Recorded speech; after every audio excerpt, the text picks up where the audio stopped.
Hello, everyone, and welcome to Passion Fruits, a passion project for passionate people. I'm your cantaloupe kid. I've used kid a lot. Adam. And across from me, we have... Watermelon Dan. Y'all. Oh, we have a melon theme going on this week. Yeah, yes, we do. Cantaloupe, the best melon. Everything all right there? I'm just adjusting the volumes on my headphones. Anyways, today on Passion Fruits, yes, we are talking about stand-up comedy. What's the deal with airline food? Hey, Adam, what's the deal with podcasts? So today, they're like radio, but on the internet. You're going to endure.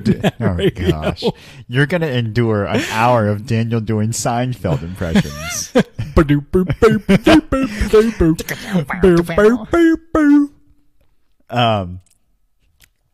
yes, so today we're talking about stand-up comedy. But first of all, what is a podcast? And what do we do on this podcast, Daniel? Well, the podcast is like radio, the internet radio. That's it. That's it. One of my stand-up jokes that I'll be doing on my Comedy Central special. Oh, you have a Comedy Central special already, it's called Somehow I Manage with Daniel. That's actually really good. Thanks. I stole it from The Office. So what do we do on this podcast, Adam? So we talk about various subjects, things, and about those subjects, we talk to people, and by people, primarily Daniel and I. We're people. We are people. Well, kind of. We talk about what takes someone from being a casual fan of that subject to being a fanatic or being really passionate about that subject. So in the past, we've talked, in our past like million episodes, Jesus. We've talked about, mountain biking, Metallica, and many, many hundreds of thousands of other subjects. Yeah, welcome to episode 5. We kind of like study how someone goes from a casual fan to a very passionate zealot. Yes, a zealot. The subject. When you say zealot, it makes me think of StarCraft. Oh, I never really played StarCraft. My life for hire. My older brother did. Oh, that could be a podcast. Oh, we got to get you invite him? I get you into StarCraft. Oh. We're going to turn you into we got to get into brothers. We're going to turn you into a 15-year-old Korean boy. Bad news. I already am. Whoa. That's weird because I am as well. Are we brothers? Oh, that's why we're talking about brothers today. No, we're talking about stand-up. Hey, Adam. Yes. I just flew in here and boy, are my arms tired. Wow. That's all right. Well, hey, guess what?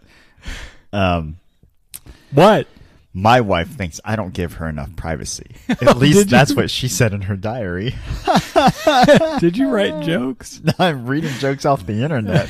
Wait, so is this like jokes.com? And this is an Instagram feed called Dad Jokes. I am starting a charity to teach short people maths. It's called Making the Little Things Count. Oh, Jesus. 2 years ago, my doctor told me I was going deaf. Go. I haven't heard from him since. Oh, my God. As you can see, you're in for a wild ride. Wild ride. Stand-up ride. But today... Some people do stand-up comedy sitting down. That just blew my mind. I don't think that's possible. How would you... But what about people in wheelchairs? Oh, yeah, I'm not got going you there. No, but today it's a slightly different format. Yeah. Because I really like stand-up comedy. I am what you would call passionate about stand-up comedy.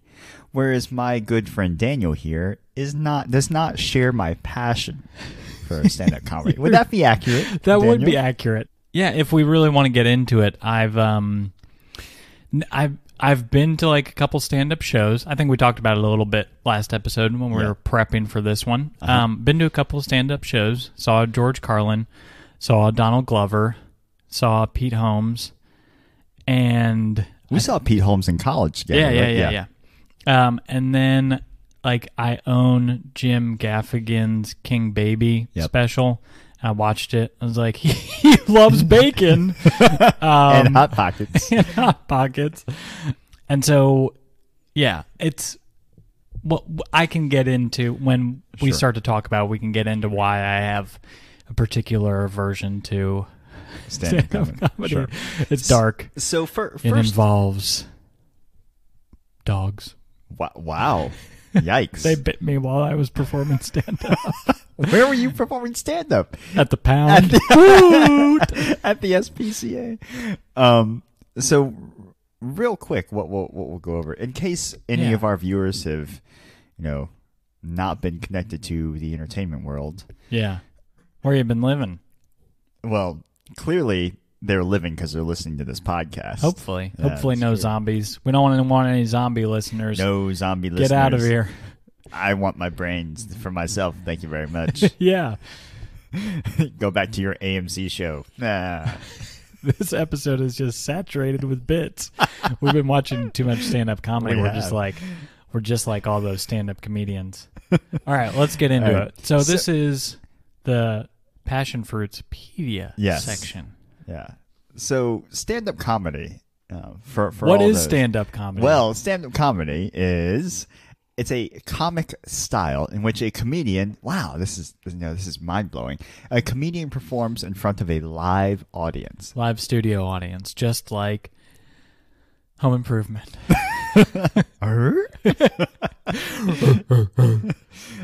Funny enough, I don't like Tim Allen's stand-up comedy. Yeah, when we were watching some of the Netflix stand-up stuff, it showed up. He has there's Tim Allen stand-up from the 90s. I was just like, ugh. He tries to be like a more not down there, like a more everyman's man. Well, Jerry I think he's Seinfeld. I think he's a big asshole. Well, that too. Yeah. Anyway, sorry. he's a wonderful misogynistic asshole. Yeah. But usually the stand-up comedian speaks directly to the audience. The performer is commonly known as a comic, stand-up comic, comedian, stand-up comedian, or simply a stand-up. Weird. Those things don't make sense to me at all. No, can we look up the definition of comedian or stand-up? I'm just joking. Stand-up joke. To further along our definition, in stand-up comedy, the comedian recites a grouping of humorous stories, jokes, and one-liners, typically called a monologue. What if a stand-up comic was just like, time to tell you some humorous stories. Here are my one-liners. So that's a funny thing. Yes. Is there are comedians out there that actively break, I guess, the fourth wall is what it's called. Like they critique themselves as they go through their set, and that's part of their persona. They're like, "Thank you for laughing at that." I've been workshopping that joke for a long time. Just like Bob Burnham. Bo Burnham? Nope, Bob. Did you know? When I had a funny joke. Oh, go ahead. Now I forgot it.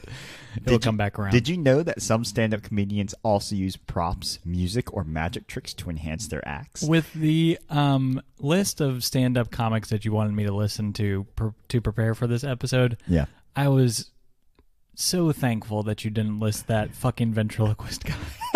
I think I would have ended the podcast and not have been your friend if you were like, because this is the funniest guy out there. That guy is what, Jeff Dunham? Yes. Yeah.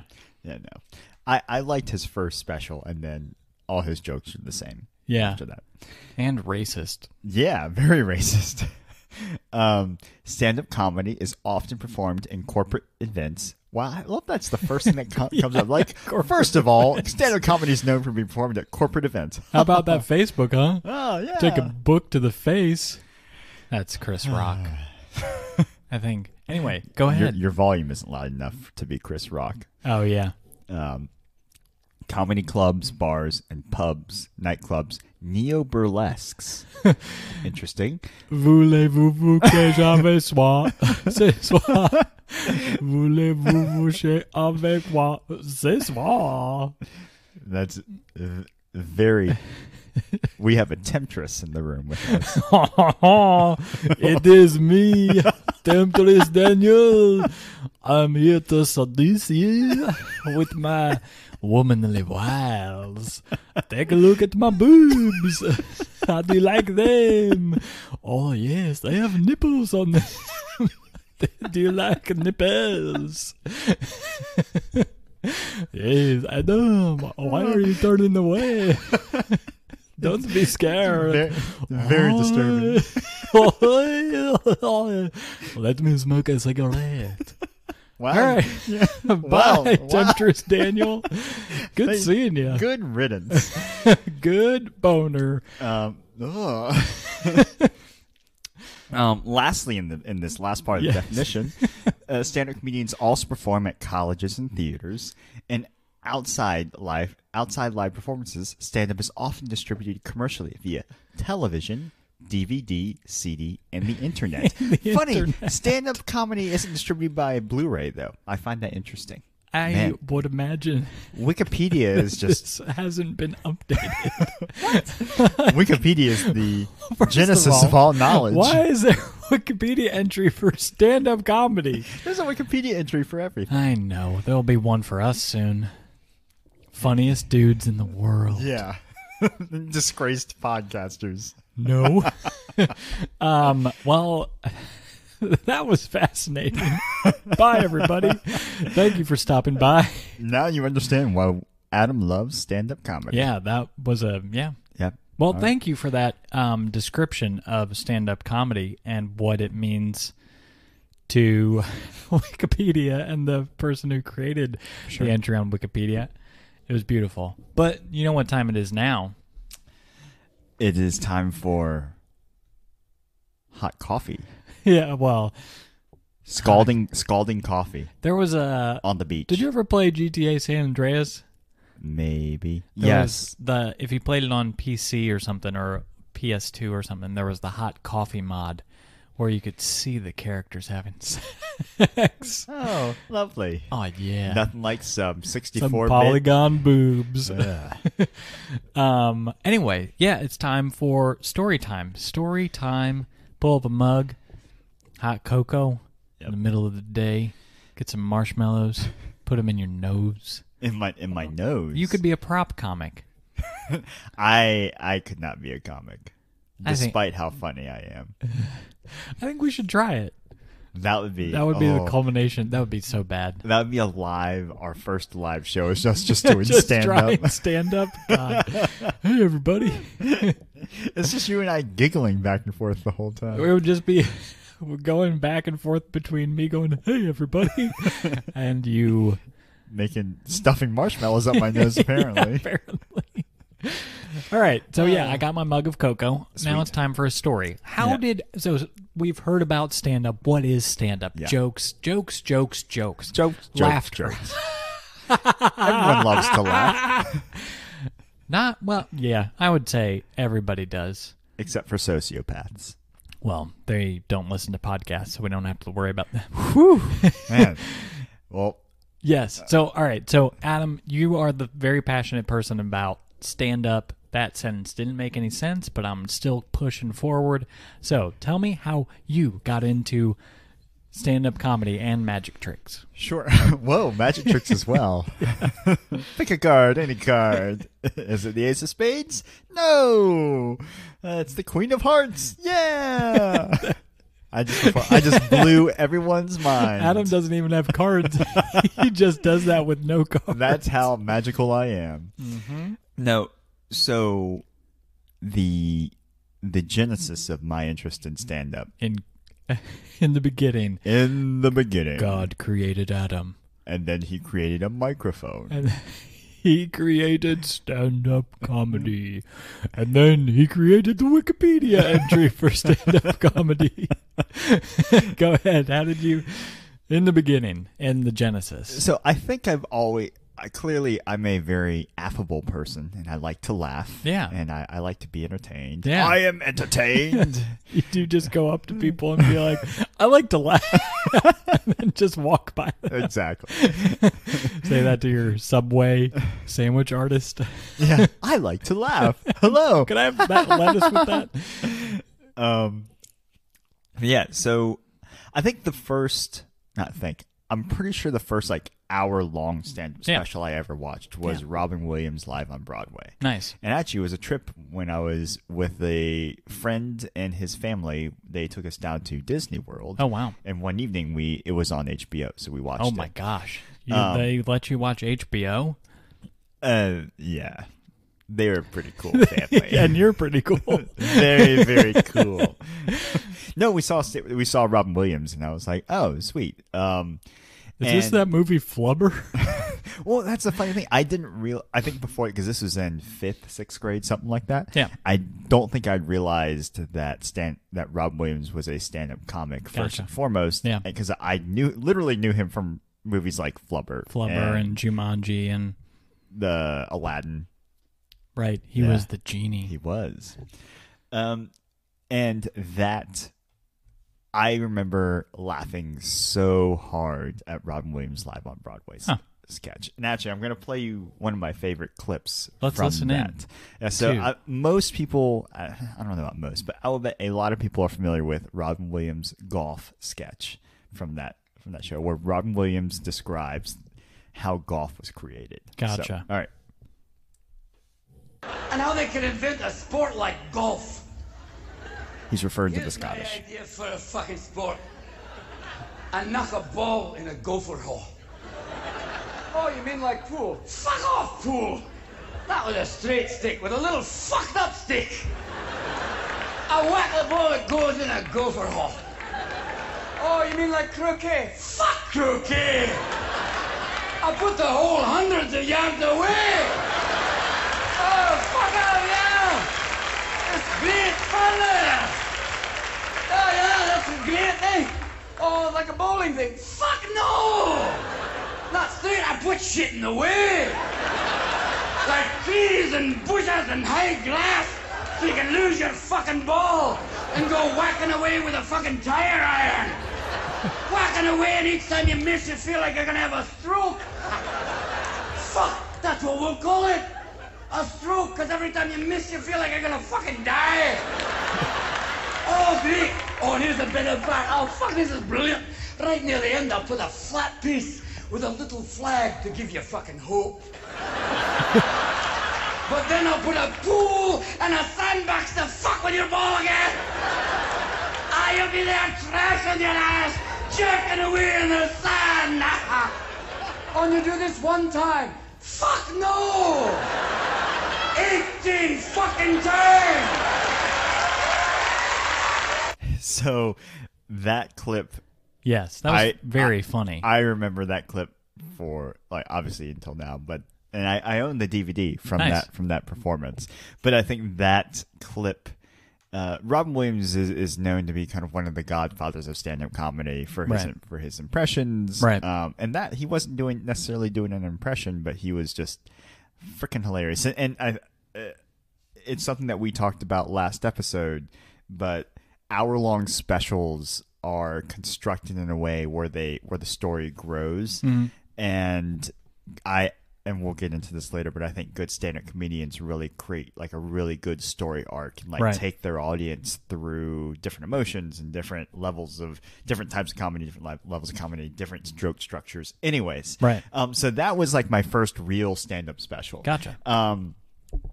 I would catch stuff on late night shows like Letterman or Leno or Conan. Yeah. Conan has been known to be like really, really he's known to promote like younger comics, so you can find a lot of like really good younger comics on his show. And then obviously one of the where I grew up, blue collar comedy tour with Jeff Foxworthy and Larry the Cable Guy and Ron White. that was What's the other dude's name? Is Jeff Foxworthy, Ron White, Larry the Cable Guy, and Bill Engvall. Oh, right, Bill Engvall. And I actually really like Bill Engvall. Really? Yeah. They're all here's your sign. Hey, I'm gonna talk about redneck stuff. Well, no, I can't and I really haven't given Blue Collar Comedy Tour a fair chance, probably because there's a stigma around it. Maybe It's not even like a stigma. It's just like, is it too low art for you? Yeah, pretty much. I'm a highbrow boy. Okay. Yeah. In case you couldn't tell, Adam's about to fight me once I start making fun of Blue Collar Comedy Tour. All right.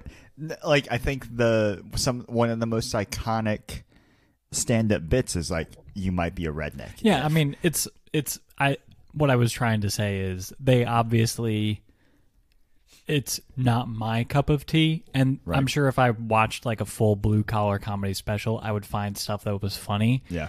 But I mean, I can't fault them. That's their job, and that's how they're making a shit ton of money. Oh yeah. I'm just jealous that I haven't. What could I do? Hey, welcome to the Hair and Neck Collar Comedy Tour. Anybody else got a hair and neck? Shave it. Shave the hair and neck. And this is just a promotion for like Dollar Shave Club. You're the bit. You're the 15-second bit that comes on before every 30-second commercial. Yeah. Man, if I could figure out how to make my hairiness, I mean, it's already a superpower, but use it to make money somehow. Dollar Shave Club may be the way to go. That's true. All right, sorry. Go. Speaking of which, our sponsor for this week, Dollar Shave Club. I hardly ever shave. And but so like late night shows, I know like just in spare time in college, I used to watch a lot more like stand up specials and stuff. And it's just something I've always been drawn to is and I've definitely become a little bit more discerning in my comedic tastes. Other comics that I really, really enjoy, and we'll go through some of them, but early comics that I watched with like Lewis Black, who is just this angry old man, right. and his comedy is very observational, and instead of like making jokes or like bits out of it, I mean, he just yells, and it's freaking hilarious. And then Dimitri Martin, who I'd say is very observational, but just is amazing at doing the play on words, that kind of thing. Mm-hmm. So different styles of comedy, but that's really what pushed me into really enjoying stand-up comedy, seeking out good stand-up comics, and once again becoming a more discerning consumer of stand-up comedy too. Gotcha. Because for better or for worse, I am very picky. Right. Like the list of comics that I gave you is a pretty comprehensive list of like comics I'll actually listen to on a consistent basis. Gotcha. So yeah, do you usually watch like their specials, or do you listen to them on like Spotify or? So a lot of times I will have to watch actually watch the specials, because stand-up comedy is one of those things where I've tried to listen to them on Spotify, like at work. Yeah. The problem is I'm giggling all the time. Oh, right. And Well, yeah, that would be. and two, you're just sitting there. You're like, you said, what about rednecks? I'm definitely a redneck. But primarily watching the stand-up specials. I'll watch like long extended clips on YouTube or something like that. Yeah. But I usually can't do like minute and a half clips of like one or two bits. It's really annoying. Yeah, that would be kind of tough, because it's like you were saying, like the whole arc of the show, to just get like one where Jeff Foxworthy is talking about rednecks. And you're like, well, what was the context of the redneck? Speaking of which, let's listen. I'll play a quick Jeff Foxworthy All right, clip. I'll stop making fun of Jeff Foxworthy. Famous, you might be a redneck. Oh my clips. God! Yes. If you have a complete set of salad bowls and they all say Cool Whip on the side, you might be a redneck. If you take your dog for a walk and you both use the tree at the corner, you might be a redneck.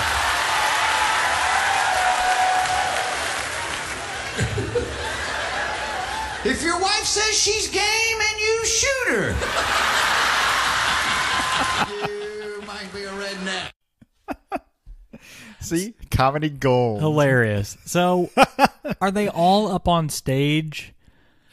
Like all four redneck bros? Or was that him by himself? Or So that was him by himself. A lot of times what they'll do is each of them will have like 20 minute set.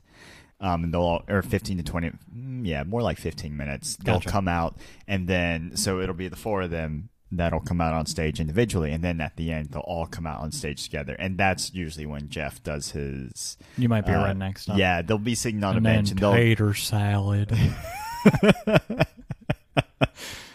yes, Tater salad, redneck. Gator. Tater salad, redneck. I've become one hive mind. I don't know what's the Bill Engvall bit. What does he do? Here's your sign. Oh, here's your sign, tater salad.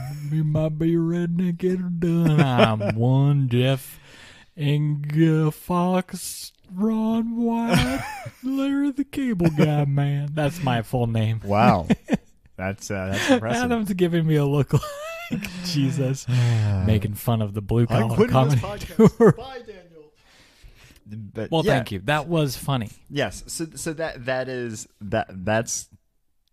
a little bit of the comedy that got me into stand-up comedy. But I would really like to hear from you, Daniel. Oh, good. So we're gonna trade off the cup of hot coffee, of scalding coffee. Take the marshmallows out of your nose. Yep. Put them in my coffee, and let me drink them. There you go. No, wait. No. Yeah, I have the coffee now. You have the. I have the coffee now. I have the coffee now. We made that joke in 2 episodes Don't ever take Adam's coffee. Jesus. Okay, sorry. You wanted to hear from me. But yes. So we clearly talk about how I got into stand-up comedy, but I would love to know your, I wouldn't say aversion to stand-up comedy, but you do not prefer stand-up comedy. Like if you sit down and like watch something or want to listen to something, but it is not your preferred method of entertainment or your preferred method of consuming comedy, right? Correct. I mean, Yeah, clearly, yeah. Clearly they're funny TV Clearly shows. I'm hilarious, and you, I like you are funny very stuff. hilarious. I mean, is it because you feel insecure, Daniel? Like they're challenging your king No, of the it's comedy just like world? I'm like watching and I'm like, I could do that. No, that's not it at all. I think it's just like comedy takes a lot of energy, and to me, like I love funny movies, I love funny TV shows, and those have like I'm able to escape more into those. And I know that like stand-up comedy is entertaining, and there are some comics who do like kind of story arcs in their shows, but to me it's just like sitting down and just it's like, well, time to laugh. It's like you're being forced to laugh. Right, yeah. I mean, I'm not being forced. You aren't sitting next to me like holding up my cheeks and making me But laugh. it's the expectation. Like your expectations are so for the media type. It's like, oh, I want to laugh, so I'm going to watch stand-up comedy. Right. So it's like if they're not funny, it's like, well, what's the use of this kind of thing? Right, kind of. And we can talk about, because one of the stand-up specials that you recommended to me to kind of get into stand-up, or at least try and get me more interested in. And I will say that like the stand-up, us doing this episode and the stand-up specials that you recommended to me, it's like the most I've thought of stand-up and watched stand-up in almost my entire life. Yeah. Like, so last episode you recommended Adam Sandler's 100%. 100% fresh make a Netflix special, which I thought was very good. I liked it a lot. Yeah. And then you recommended Bo Burnham's. Make funny. It's actually Make Happy, Adam. Make happy. Oh, sorry. Oh make my happy. God. Podcast police are coming after you. We're not experts. Bo Burnham, I'm so sorry. Come on the podcast. So, and then the third one you watched was Chris Rock's Tambourine. Right, correct? but so like you getting me thinking about stand-up comedy, like so Katie and I had heard about Ellen DeGeneres' stand-up. Yep. So I watched that like of my own free will, and it was really funny, and I like Ellen a lot. And then we watched have you heard of Tig Notaro? Yes, she's phenomenal. Yeah. So we watched the documentary about her finding out her cancer diagnosis, and that was really funny and really touching. Yeah. And it makes us want to watch. It made me want to watch her stuff. I think she has a Netflix special. Yeah, she does. She has a couple, I think. Gotcha. Actually. And Katie has been watching the Mrs. Maisel show Yeah. on Amazon. So this week was chocked full of stand-up comedy stuff. But So yeah, I'll. yeah. There's a reason I picked all those specials for you to watch, and I'm actually really glad that you watched Ellen, because I think that all four comedians that you watched are very different in their style. Oh yeah, totally. So like Ellen is very classic, kind of bit by bit. Yeah. She ties it better. She ties it together a little bit better in the end, but it's very like, I wouldn't say Jerry Seinfeld-esque, but very, I'd say like classic stand-up comedy. Yeah, totally. And then like Adam Sandler is a little bit of a mix of that, but he integrates a lot of music into it. Yeah. And I'm actually not a huge Adam Sandler fan, but Gotcha. I thought that special was, I thought it was really well done. Yeah, and it was I thought it was good. It was a great homage to his comedy career. Yeah, I really liked the Chris Farley song at the end. Yeah. That was really awesome. It made me Yeah. want to watch like Tommy Boy and Chris Farley SNL stuff. Yeah. So what was your impression of the Adam Sandler? I really liked it. I thought it was funny. Sometimes the going back and forth between music sometimes got to me. Yeah. I was just like, all right, another song. And some of the bits landed, some of them didn't. But Adam Sandler's not known for his high bar comedy. No, I know. Yeah. And I don't mind low brow comedy. Yeah. I'll laugh at, I mean, if this podcast indicates anything, I'll laugh at dick jokes all day. But I guess I enjoyed that a lot. What did you think? So taking Ellen and Tig and Adam Sandler, going to watch Bo Burnham. Yes. Okay. What did you think? I'm very curious as to what you thought about that. So I found Bo Burnham very funny, and I've known about Bo Burnham for a while. Yeah, because he's a YouTube sensation. Yeah, I think, right? And my younger brother listened to like all of his songs. I don't know if he still does. And I think he went to see Bo Burnham live. Okay. Did Bo Burnham come to William and Mary at one point? Maybe After we left. I'm not sure. He may have done the college circuit. I'm not sure. But Bo Burnham, and it may be just his style of comedy now. I don't know how it was at the beginning, but I found there were parts that I found very funny. Part of it was exhausting. Yeah. Like the constant, like, it's almost like getting whiplash. Him like going one bit and then being like the lights change, and I can't even like talk. I can't even give an example because he just talks so fast. He's like, "Well, that's not funny." Ha ha. And it's just like, and there were some parts of that where I was like cracking up and really enjoyed it. There was also in that special, he was saying some really interesting things and really like affecting things. Yeah. But he wouldn't. And it was kind of watching him versus Chris Rock. Bo Burnham wouldn't push that extra step to actually say something. Yeah. He would then just like do like do the head turn of commenting on his own bit. So that's I would classify the Bo Burnham, the way that he shaped that special. It's very introspective and very reflective of how his comedy has evolved over the last 10 years or so. Gotcha. And it's very, I think a lot of the, so here's why I like Bo Burnham. Is Bo Burnham's been very, I wouldn't say outspoken, but just very conscious about how fame has affected him and how like the title of the special, Make Happy, instead of Make Funny. Dang it. The title of the special, Adam. Make Happy, is very, very indicative of his feeling a little bit out of sorts because he knows his job is to bring people joy and bring people happiness when he's depressed. Right. And I got the sense of that, and there were some points where it was very obvious what he was saying about it. And not obviously every single piece of entertainment that I watch or listen to doesn't need to be like affecting and like really say something and really like move me to tears. Although oftentimes it does, just because I'm like that.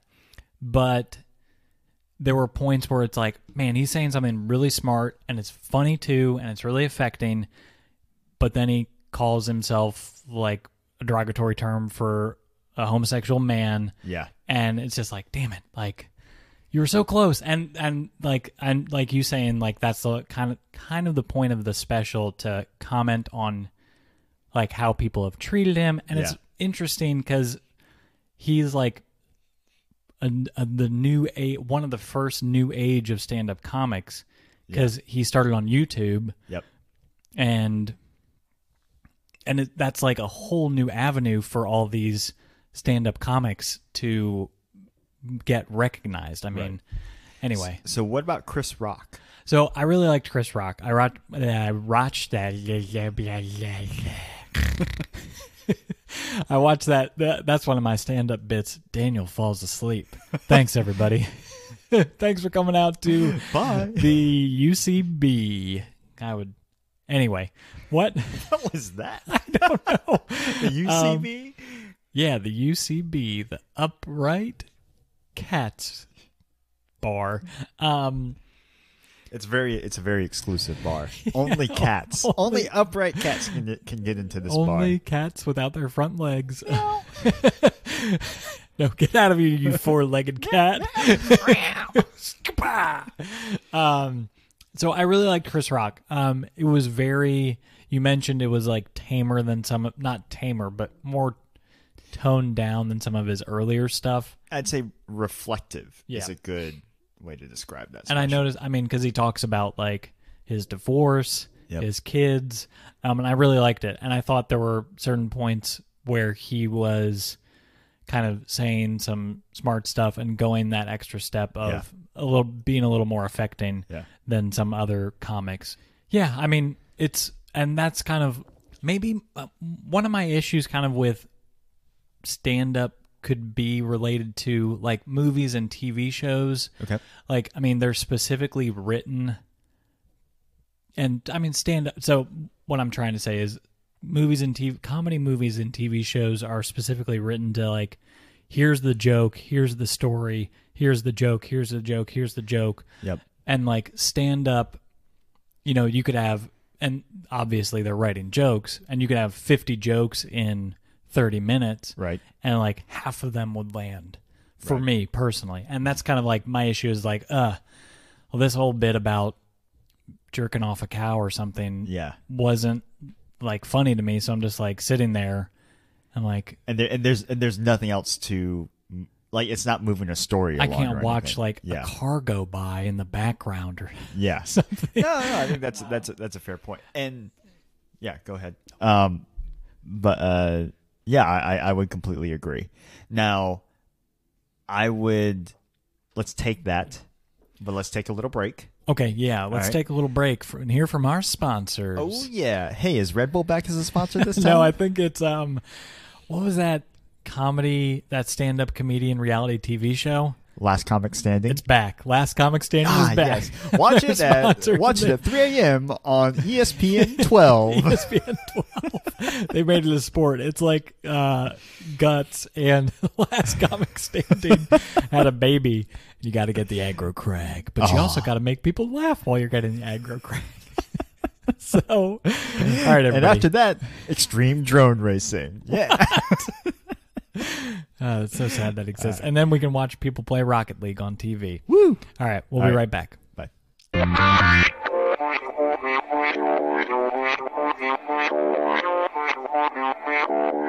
All right, so we're back from our corporate sponsored break, our union mandated break. Right? Yeah, we have to. We get a year of break.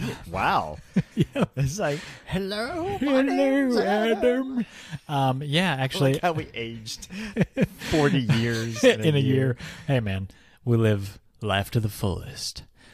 But go ahead. All right, so, yeah, that's kind of like my aversion to stand up, but not aversion, but thoughts on stand up. Yeah, why you haven't been as like involved in stand up. Why I'm not passionate about stand-up, whereas There's why that I'm not word again.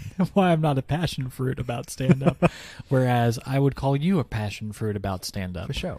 So as we go into our next little segment where it's like I heart stand-up comedy. I heart radio. iHeartRadio is going to sue the crap internet out of radio. us.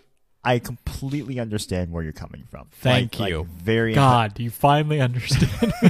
no one else does. It's because I haven't been speaking English this entire time. But I'm very empathetic to that line of thinking because I will be the first to say there's a lot of really shitty stand-up comedy out there. I mean, like, there's a lot of shitty movies and music and everything. Yeah. I think I would imagine it's a little bit harder to separate the wheat from the chaff with stand-up comedy until you get like 15 minutes into the special where you're like, wow, I'm not entertained at all. Right. Yeah.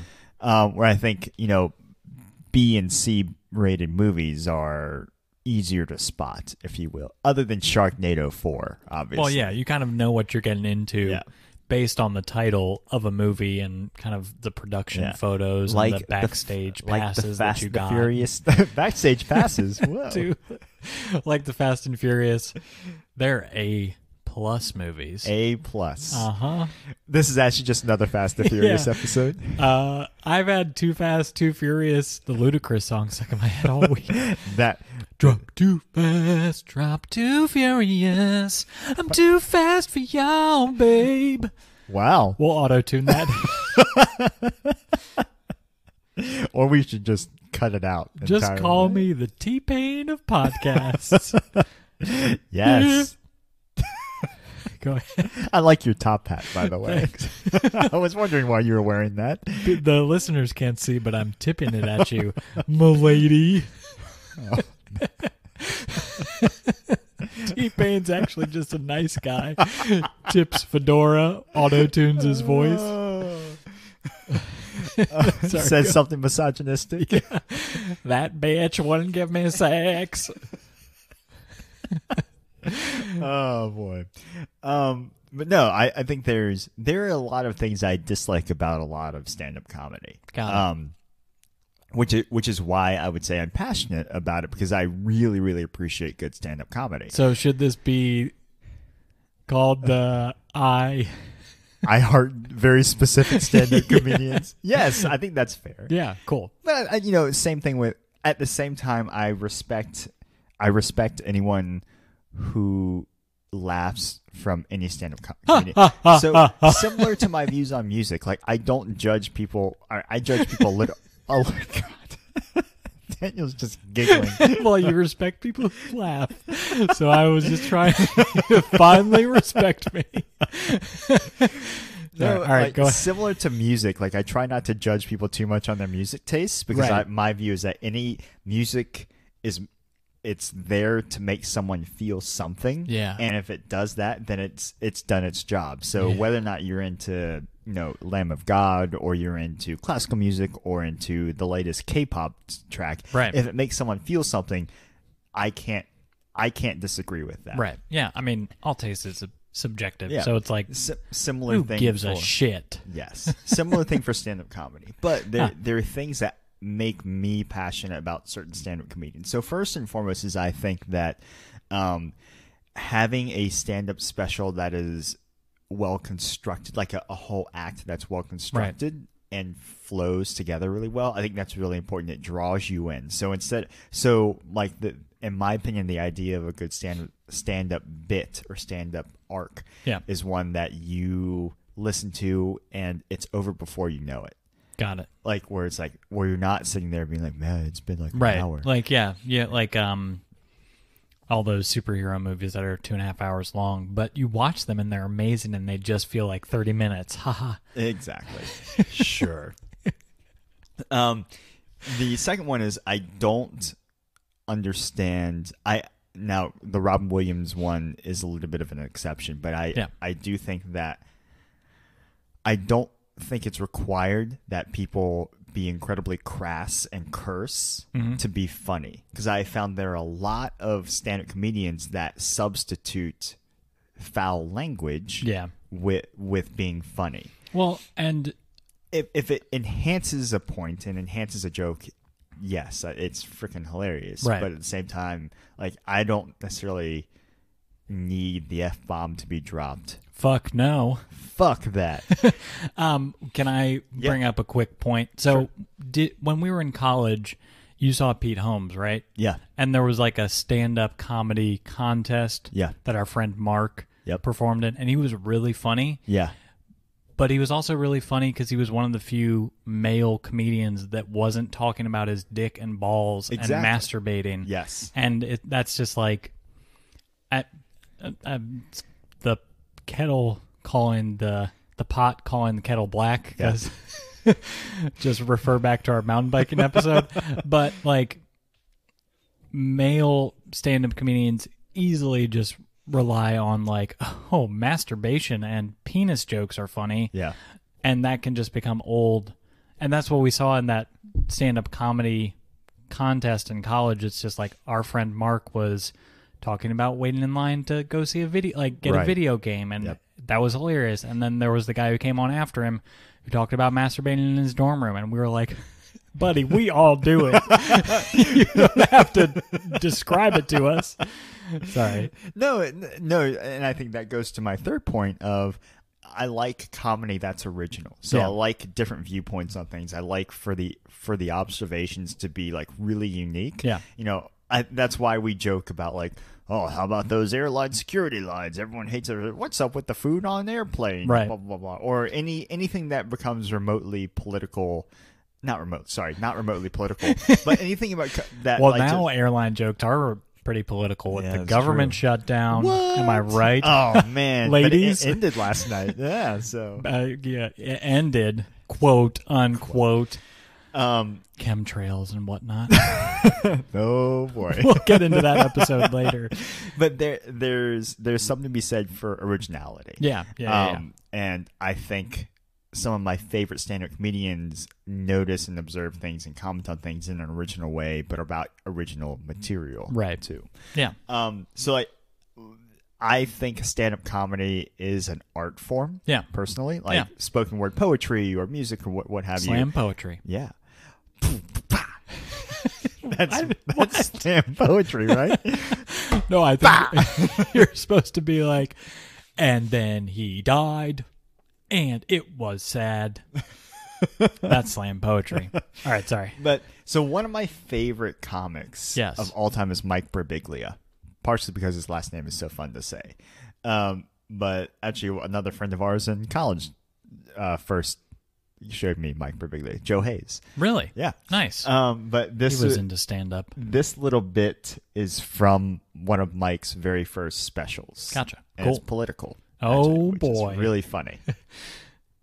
Pizza's a great metaphor for America. You know, it started in Italy, and then we brought it over here, and then we made it better than the original, and then we invaded Iraq under false pretenses. It's got pepperoni and sausage, and I just love it, man. I just love pizza. It's like Italy and it rules.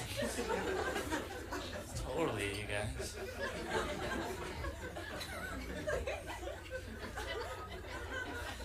I'm not that political as a comedian. I don't know. Like, I feel like whether you like him or not, like, Bush, like, seems like a fun guy. Like, he's the kind of guy you invite to the barbecue because you know he's going to start the wiffle ball game. You know, he's like wiffle ball Tony. He's like, yeah, wiffle ball Tony's here. All right, it is so on. And then one day somebody's like, we're going to put Tony in charge of everything. And I'm like, we are?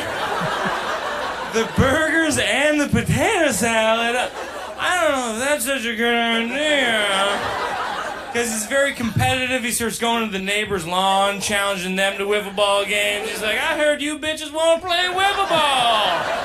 And they're like, we didn't say that. But he starts chucking hamburgers at them. We're like, Tony, what are you doing, man? He's like, they were going to chuck hamburgers at me.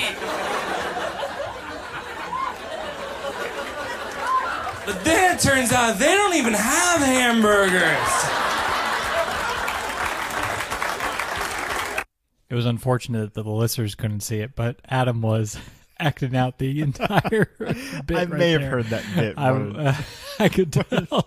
times beforehand. Well, that was very funny. So Mike Birbiglia. So actually, that stand-up special is not as indicative of his true style, but his subsequent, I think, Sleepwalk with Me and My Girlfriend's Boyfriend, Thank God for Jokes, and now the new one. Yeah. My Girlfriend's Boyfriend is one I have recommended to Daniel to watch. Yes. I think that is one of the ultimate comedy stand-up specials ever. Mike Birbiglia does a amazing job of basically telling a story. He's very reflective and introspective about his own life and making funny observations about his own life, but weaving that together within a story. And that story, he comes back to the beginning at the very end. It's I'll have to check it out. Yeah.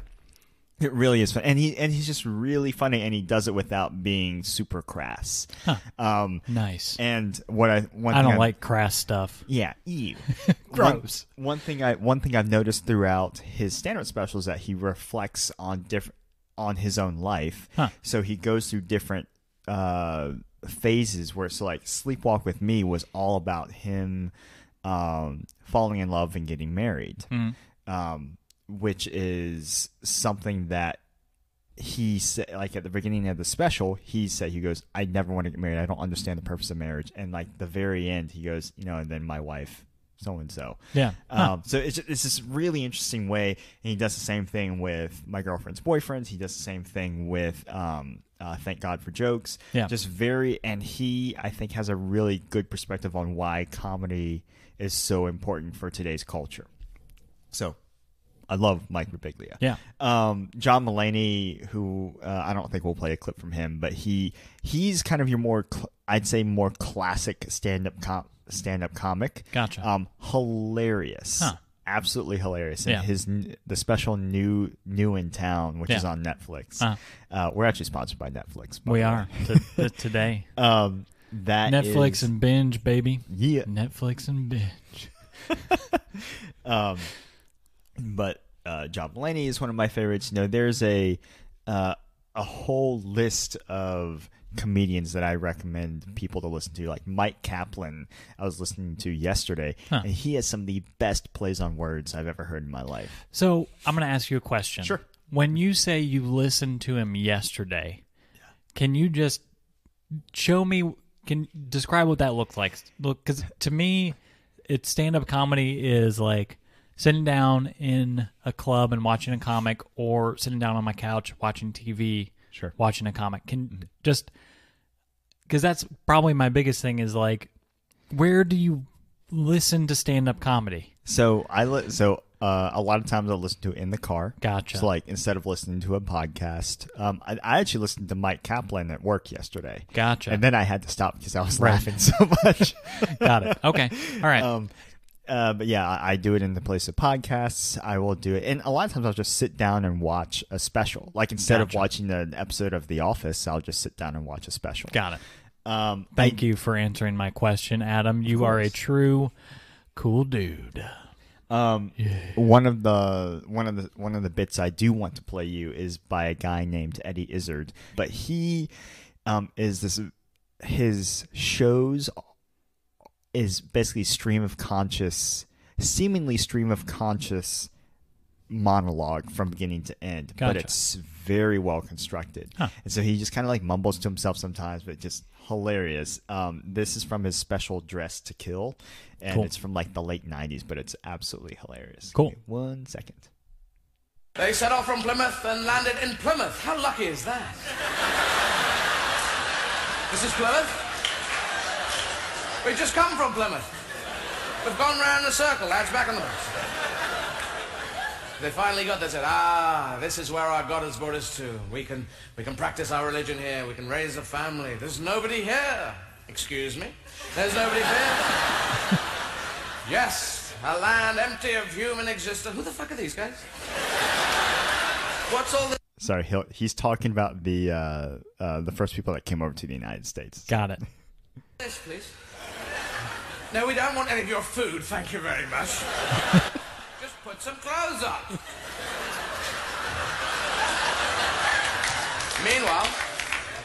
Meanwhile, that winter... Excuse me, do you have any food? I love all this. Lovely. Yes, I'm sorry, we're a bit brusque when we first arrived. We didn't realize you owned the entire country. But you have no system of ownership. Interesting. Maybe that can come in useful later. Food, thank you very much. Very nice. Yes, there's more of us coming, but we'll keep our promises. So the American government lied to the Native Americans for many, many years. And then President Clinton lied about a relationship, and everyone was surprised.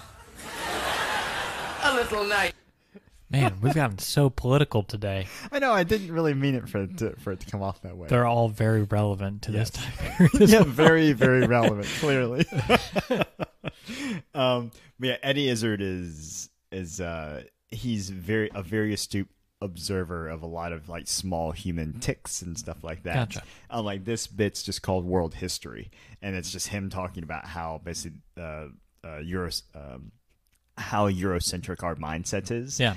And how that plays out in a comedic form when like the British and the Spanish and the Portuguese kind of invade or colonize the rest of the right. rest of the Thank world. you. Gosh, didn't mean for it to become so political. man, we're really getting into it today. I hope Oh, yeah. we don't turn off our 12 billion listeners. But I think so. Stand-up comedy for me. So, like I said, the art form itself is really interesting. I think other things that have made me more passionate about it lately is its kind of pervasion through pop culture these days. So, like one of my favorite things to watch is the White House Correspondents' Dinner. Just because I think it's just like pure, it's bits, Right. Political bits. Very, very political bits. But even then, like what we were talking about earlier with the Marvelous Mrs. Maisel, I think that's an Emmy Award-winning show. I think. Oscar Award-winning TV show. It was the first one to do. But that, and then a show on HBO called featuring Pete Holmes called Crashing, which is actually we're going to talk about later. Gotcha. But it really drives a lot of respect for the work that a lot of stand-up comedians and the struggle that they go through to get to the point where they are. Like all these stand-up comedians that we talk about, starting in tiny little nightclubs, making nothing. Right. And it, once again, it really there's a lot more. It makes it very apparent that it's a lot more than just being funny. Yeah. Like how well and how closely they hone their craft and hone their, they agonize over every pause, every single, every pronunciation of every word that they talk about. So it's all so planned. Yeah. Like very purposeful. Yes. Yeah. And I think that's what separates really good comedians from bad comedians. Yeah. I think it's not easy, but I think it's easier to go out and just like have a list of jokes to talk about. I think it's a lot harder to really craft. Like, why did the chicken cross the road? Why? To fart. Fart jokes. But yeah, and never get old.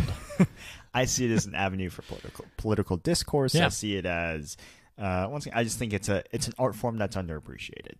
So that's why I'm passionate about it. Got it. What was one crazy thing that you did and you were like, oh shit, I'm a fanatic for stand up? It dawned on me more than a few years ago when I would like actively seek out stand-up specials. Like I would, go through and listen to a stand-up special and then be like, oh, I really like that, and like research who. Well, that's how like Mike Birbiglia came along and the associated acts is I just find acts and comedians that are similar to him. Gotcha.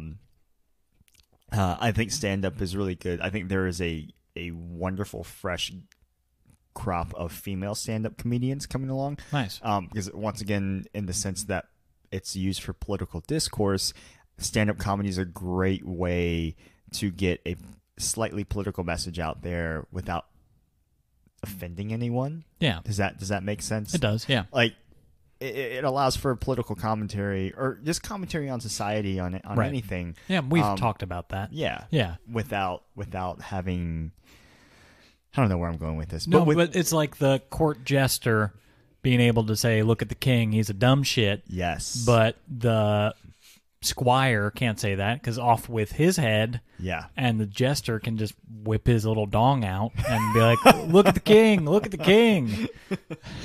Boy.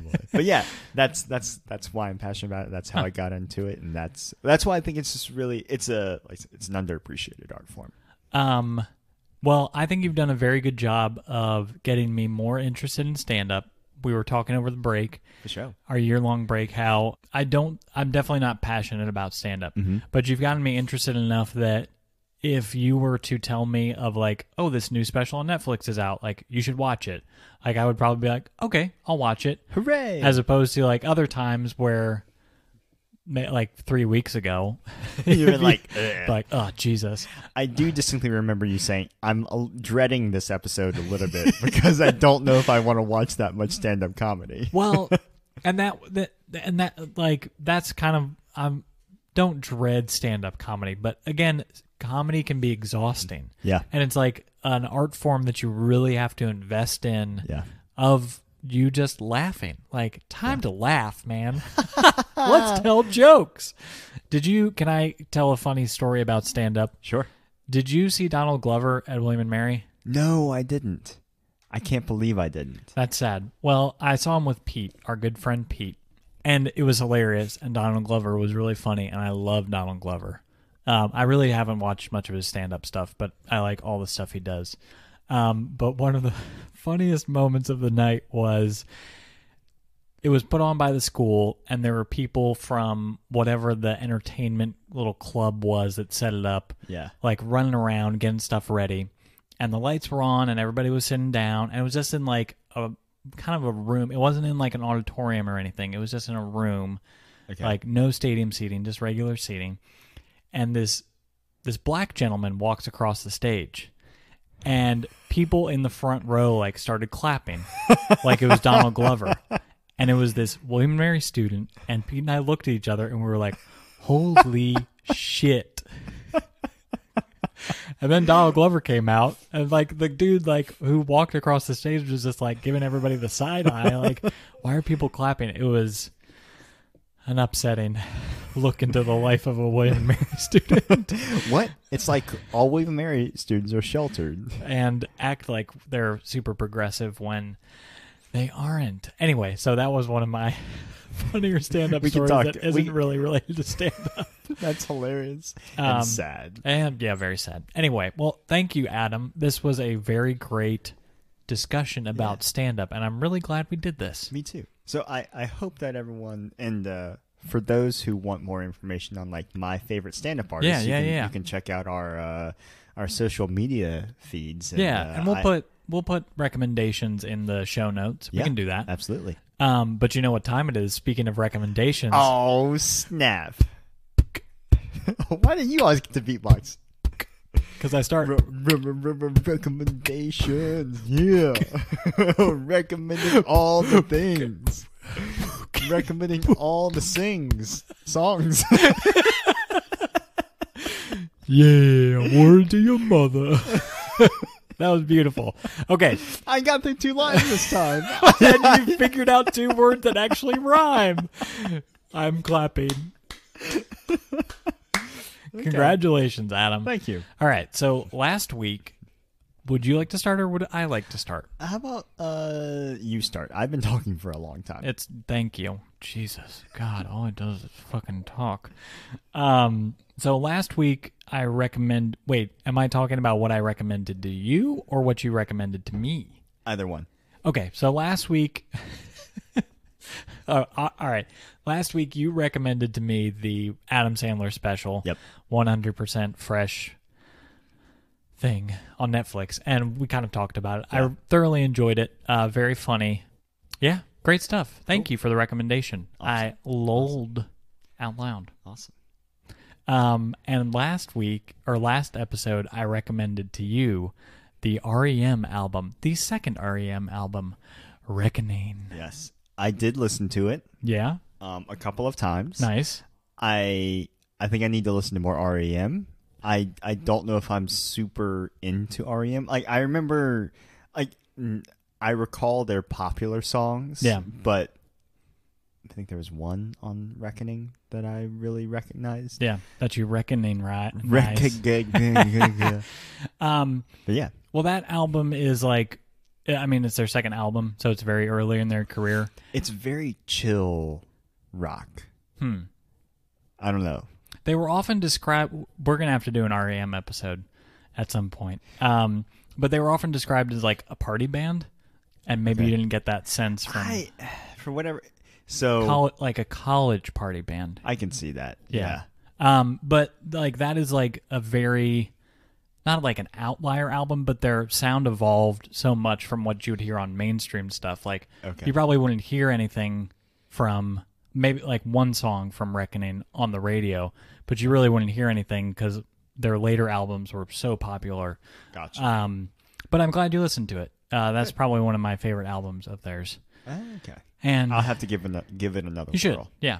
All right. So what is our recommendation tasks for this episode? Would you like to start, or would I like to start? I'll Go start. for it. So, two, and they're related to the ones last week. Yes. I do want you to watch My Girlfriend's Boyfriend. Okay. By Mike Birbiglia on Netflix. Got it. And I would also highly recommend checking out Pete Holmes' series Crashing, which is on HBO. Got it.